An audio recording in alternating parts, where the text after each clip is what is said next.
जय भीम। जय भारत,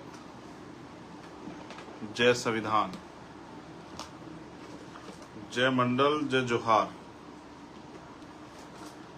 आप सभी के लिए बहुत बहुत मंगल कामनाएं।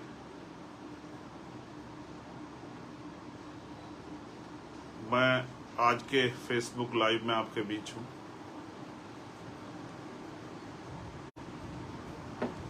और ये फेसबुक लाइव कई गंभीर मसलों को लेके, जो बहुत सारे कई गंभीर मामले हुए हैं, उनको और उनके बाद जो आज का विशेष है वो है जयपुर में जो सामाजिक न्याय महासम्मेलन हो रहा है 20 अगस्त को।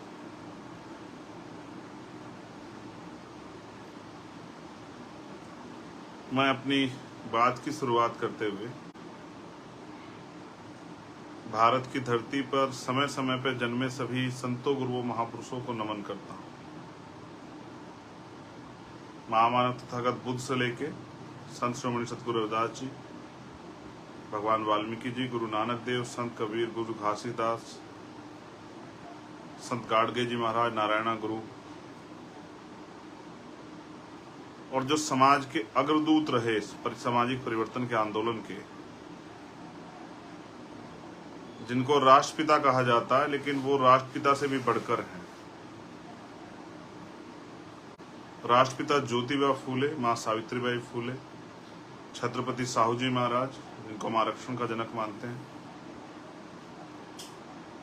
विश्व रत्न डॉक्टर बाबा साहब अम्बेडकर, संत तुकाराम जी,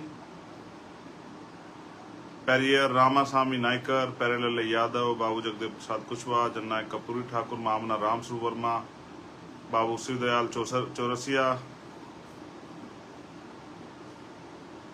संतराम B.A. प्रजापति जी, माँ अवंतिका बाई लोधी, माँ झलकारी बाई कोरी, माँ फातिमा शेख, माँ फूलन देवी, मान्यवर दीना भाना वाल्मीकि साहब, विजय सिंह पथिक जी, कोतवाल धन सिंह गुर्जर जी, सर छोटू राम जी, चौधरी चरण सिंह जी, और मेरे गुरु, मेरे आदर्श मान्यवर साहब श्री काशीराम जी को नमन करता हूं। आज का जो लाइव है उसमें 2-3 इशू, जिन्होंने 2-3 ऐसे विषय जिन्होंने मुझे बहुत ज्यादा परेशान किया, उन पे मुझे आपसे बात रखनी है। और स्पेशली मैं राजस्थान के साथियों से कहूंगा कि वो जुड़े।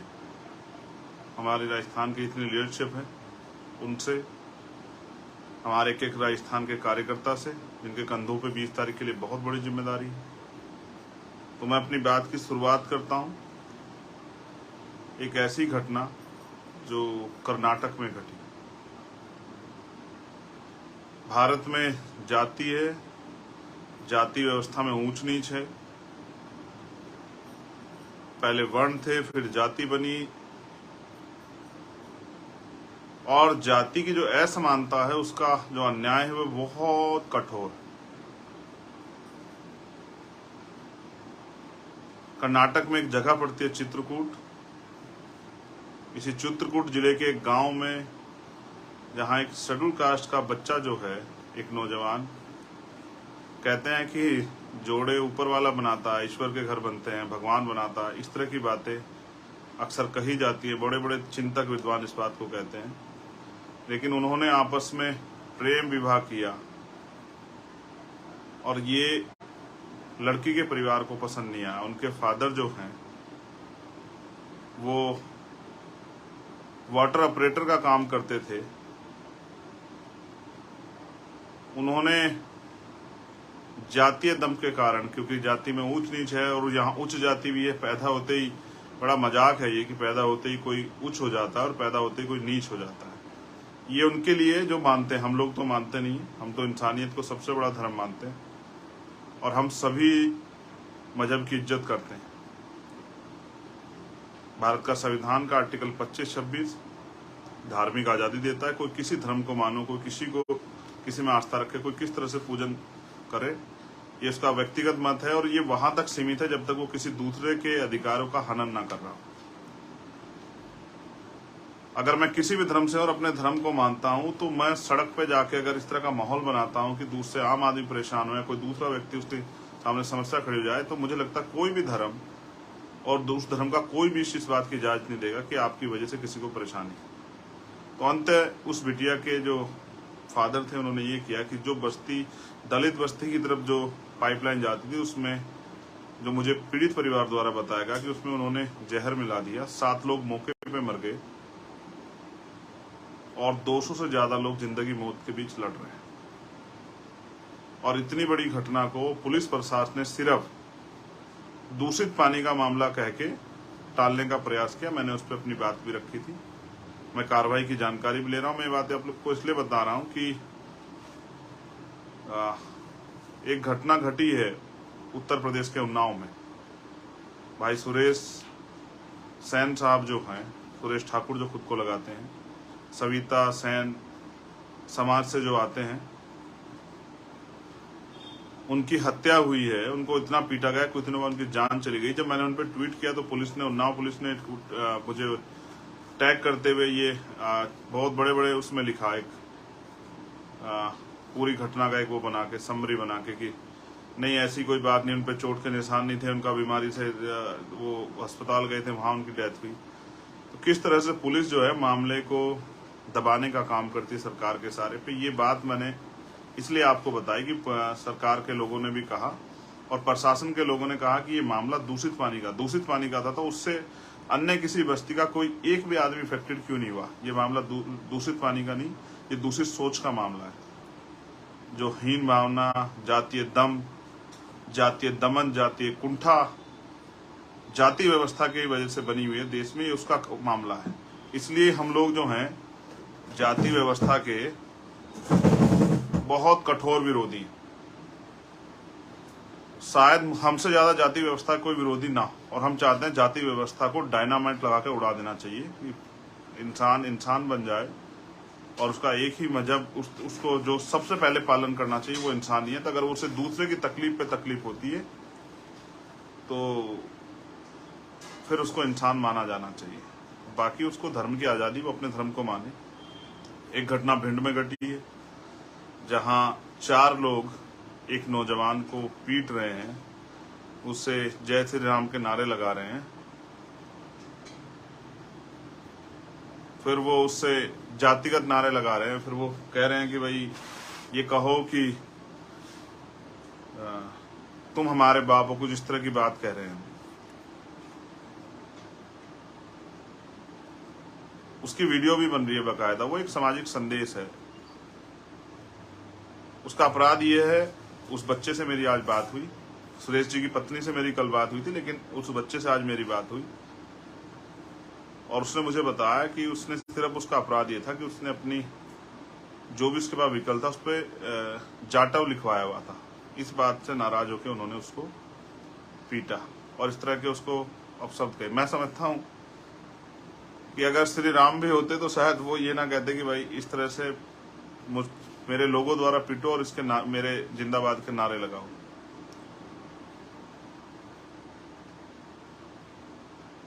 कभी कभी आदमी को ताकत अहंकार में ले जाती है, पागल कर देती है, मदहोश, और वो फिर ऐसे ऐसे काम करता है जिसको किसी भी तरह से स्वीकार्य नहीं किया जा सकता आजाद भारत में, जहां संविधान से देश चल रहा है।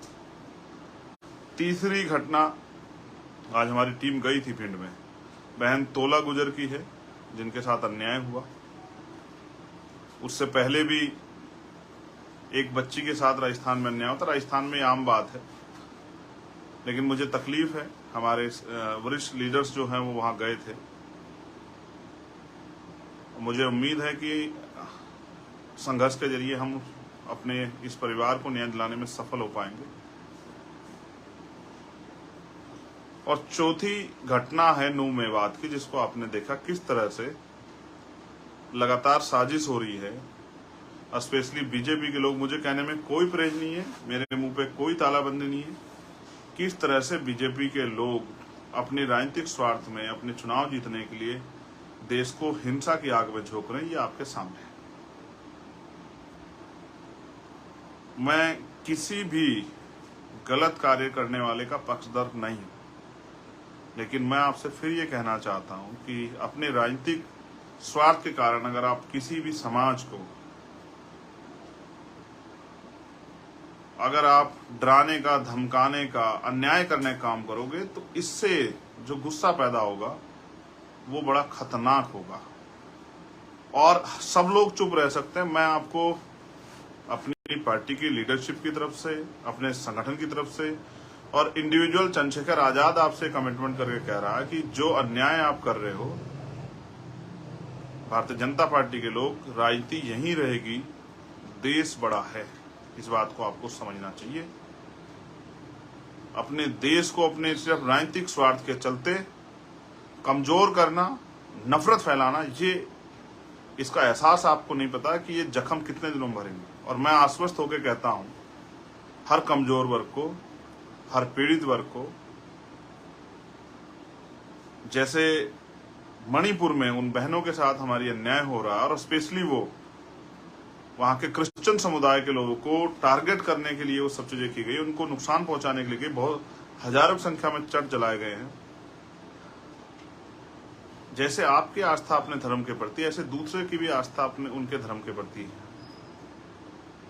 अगर कोई मस्जिद को भी, मंदिर को नुकसान पहुंचाता तो मैं जरूर सवाल पूछता, लेकिन वहां मस्जिद जलाई गई और जिस तरह का कार्य किया गया, आप जो प्रयास कर रहे हो, हमारे लोग हैं वहां, वो लंबे समय से संभालने का काम कर रहे थे कि अन्याय ना हो, लेकिन आप पिछले लंबे समय से जो आप कार्य कर रहे हो, और मुझे शक है, मेरी बात को मध्य प्रदेश के साथ जरूर सुने कि इंदौर और उज्जैन में आने वाले कुछ दिनों में, 1-1.5 महीने के अंदर या इससे भी पहले कोई दंगा, कोई फसाद, कोई विवाद, कोई इस तरह की घटना कराई जा सकती है जिससे कि मध्य प्रदेश के चुनाव को प्रभावित किया जा सके। हमारे लोगों को सतर्क रहने की जरूरत है, नजर रखने की जरूरत है, सावधान रहने की जरूरत है, अपने लोगों को सावधान करने की जरूरत है। स्पेशली उन वर्गों को, दलित, पिछड़े, आदिवासी, अल्पसंख्यक समाज के जो लोग हैं, जिनमें जैन हैं, मुस्लिम हैं, ईसाई हैं, सिख हैं, बौद्ध हैं, उनको मैं कहना चाहता हूं कि ये सारी हिंसा ये प्लांटेड है।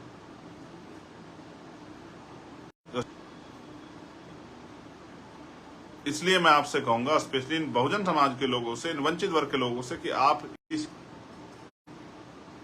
इस हिंसा से दूर रहना।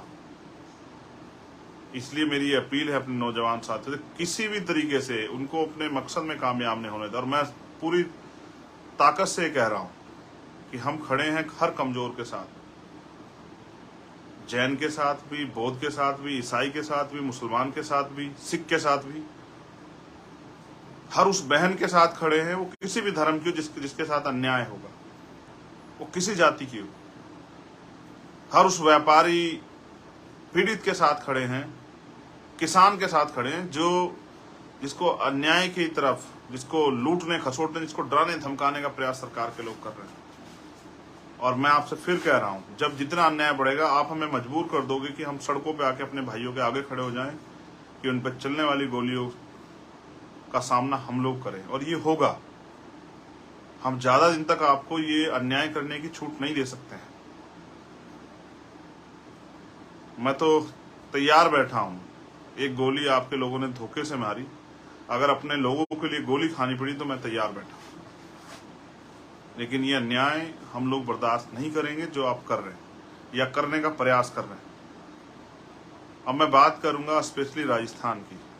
मैं अपने मुस्लिम भाइयों से कहूंगा कि वो घबराएं नहीं, उस संविधान के हिसाब से काम करें, हम सब लोग उनके साथ खड़े हैं।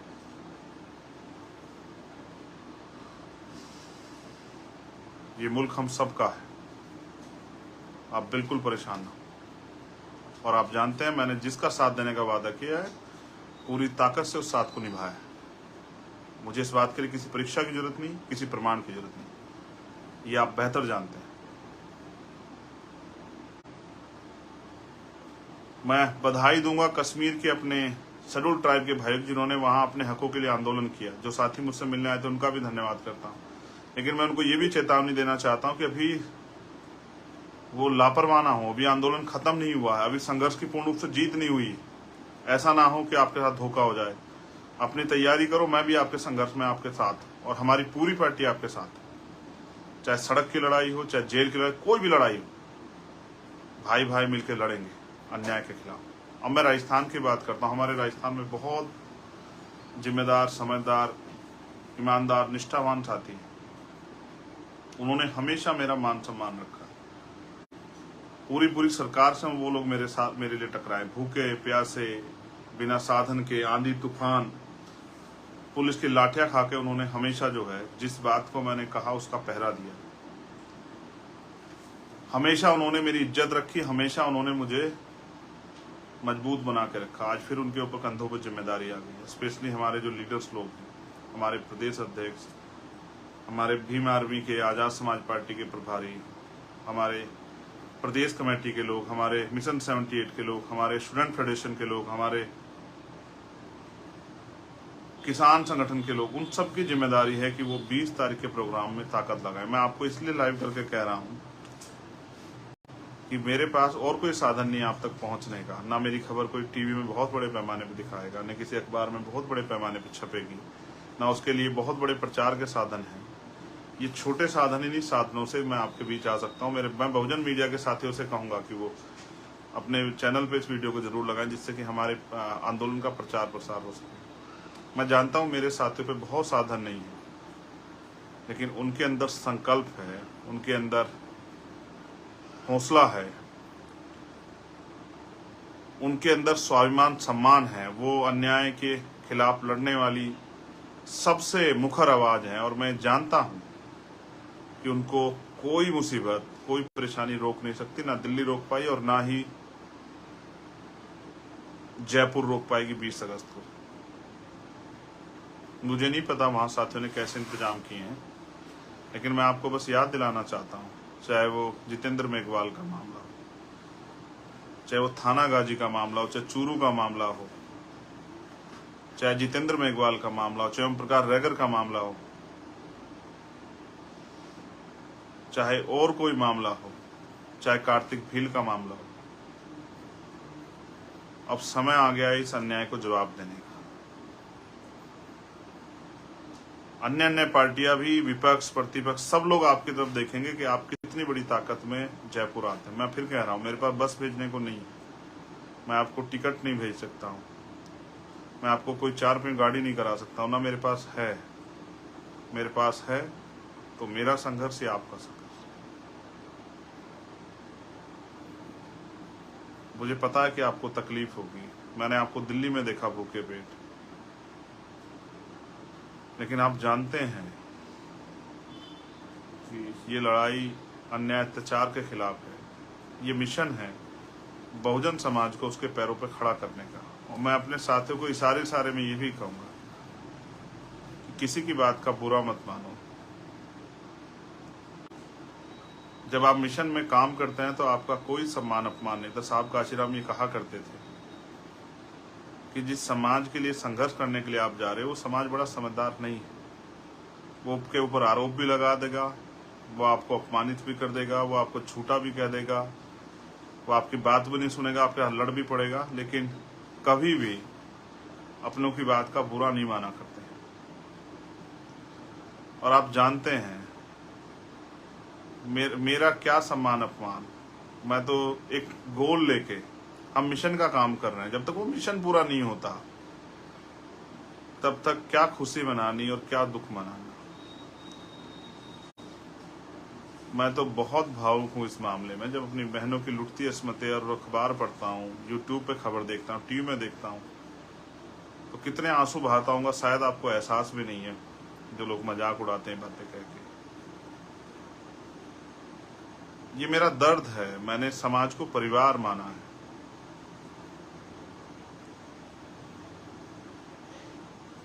मेरा समाज से कोई स्वार्थ नहीं है, ये हमारे लोग जानते हैं।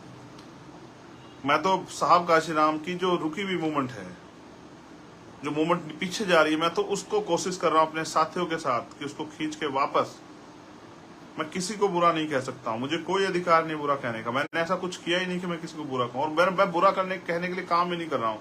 किसी के ऊपर आरोप लगाना, आलोचना करना मेरा काम है ही नहीं। मैं आपको भी कह रहा हूँ कि बहुजन समाज की ज्यादा एनर्जी तो इसी काम में लग जाती है, इसी काम में, चाहे वो अधिकारी कर्मचारी हो, चाहे वो सामाजिक कार्यकर्ता हो, चाहे राजनीतिक कार्यकर्ता हो, चाहे आम आदमी हो, कि उसको कास्ट एट्रोसिटी सहनी पड़ती है। आज भी हमारे बच्चे यूनिवर्सिटियों में, कॉलेजों में सुसाइड करते हैं, आज भी उनके साथ जातिगत उत्पीड़न होता है, आज भी हमारे टीचर्स के साथ जातिगत उत्पीड़न होता है, आज भी उनके साथ अन्याय होता है। अभी आज पटियाला के लोग मेरे पास आए, FCI के, उन्होंने जो मुझे बताया कि किस तरह से 50 साल से ऊपर, अभी पार्लियामेंट में खड़े होकर कहा मंत्री जी ने कि 60 साल से नीचे किसी व्यक्ति को नहीं निकालेंगे, लेकिन निकाल दिए FCI के बहुत सारे लोग। और FCI के लोगों की ये गलती है कि जब जम्मू में निकाले गए उसके बाद वो चुप रहे, जब पटियाला तक आंच चली आई, संगरूर तक, तब उनको एहसास हुआ।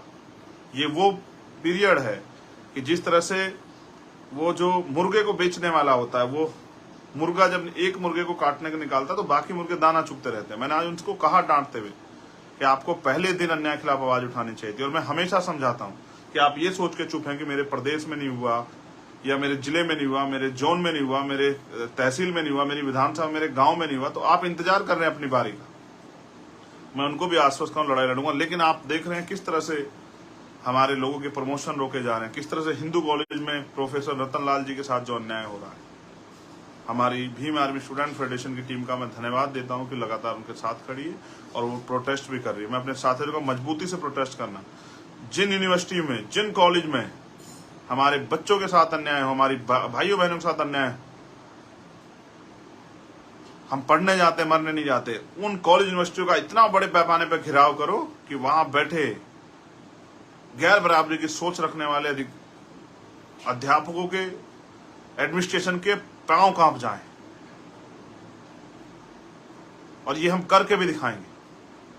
लेकिन स्पेशली अभी मैं अनुरोध करूंगा राजस्थान के साथियों से, हमारे भीम आर्मी के साथियों से, हमारे आजाद समाज पार्टी के साथियों से, हमारे स्टूडेंट फेडरेशन के साथियों से, मिशन 78 के साथियों से, और भी जो हमारे संगठन है, किसान साथी, उन सबसे अपील करूंगा कि आपने 5 साल जो संघर्ष किया, 6 साल लाठियां खाई।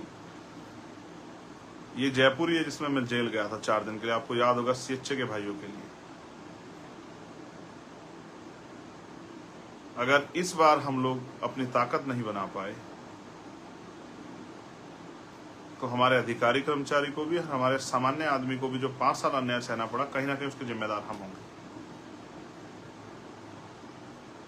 समाज का सम्मान हमारा समाज, समाज का सम्मान, और समाज का अपमान हमारा अपमान। हम समाज से बड़े नहीं हैं। हमें समाज के सम्मान की परवाह करनी चाहिए। अपनी एनर्जी को इधर उधर किसी काम में नहीं लगाना चाहिए। आपको अपनी पूरी एनर्जी अपने आंदोलन को, अपने मिशन को, जो महापुरुषों का सपना पूरा करने का मिशन है, उसको किस तरह से कामयाब करें, इसमें लगाना चाहिए। मैं बस आपसे अपील कर रहा हूँ, एक बार फिर कोशिश करूंगा आपके बीच आने की।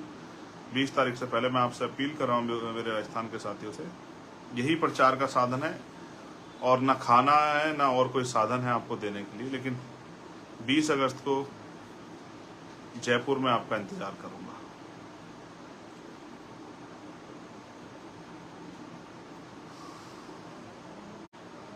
आपकी राह देखूंगा। हो सकता है ट्रेन कैंसिल हो सकता है आपको डराया जाए, धमकाया जाए, हो सकता है आपको प्रलोभन दिया जाए, हो सकता है और कुछ चीजें आपके सामने रखी जाए, मगर मैं बस आपसे यही कहूंगा, स्वाभिमान सम्मान की लड़ाई में न्योते नहीं भेजे जाते। मैं आपका भाई चंद्रशेखर आजाद 20 तारीख को जयपुर में, 20 अगस्त को आपका इंतजार करूंगा, ये बताने के लिए कि पिछले 5 साल में जो अन्याय, अत्याचार, जुल्म, जाति, नफरत, हिस्सेदारी में लूट, अधिकारों पे कुठाराघात, जो भी हुआ है उसका जवाब देने के लिए 20 तारीख को हम लोग जयपुर आ रहे हैं। और मैंने हर सामाजिक न्याय सम्मेलन में आपसे कहा कि आपको आना है। और ये घटनाओं का जिक्र मैंने आपसे इसलिए किया, मैं तो राजस्थान की बहुत सारी घटनाएं, आप जानते हैं ना कैसे 4-4 बार मुझे लौटाया गया।